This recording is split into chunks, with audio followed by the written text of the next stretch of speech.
In today's video, I will walk you through how to manage trusted devices on WhiteBIT.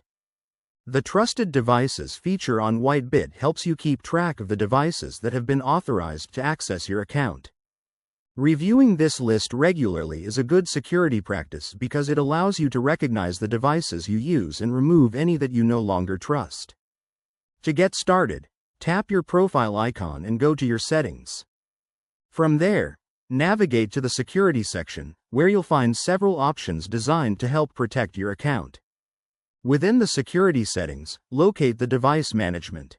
Open it to view a list of the devices that have been authorized to access your account. Take a moment to review each device on the list. If you recognize all of them, there's nothing you need to do. However, if you notice a device you don't recognize or one that you no longer use, it's a good idea to remove it from your trusted devices. If you've recently changed computers, replaced your phone, or signed in on a shared device, updating your trusted devices list can help keep your account organized and secure. It's also a good habit to review your trusted devices whenever you notice unfamiliar login activity or after making important changes to your account security settings. And that's how to manage trusted devices on WhiteBIT.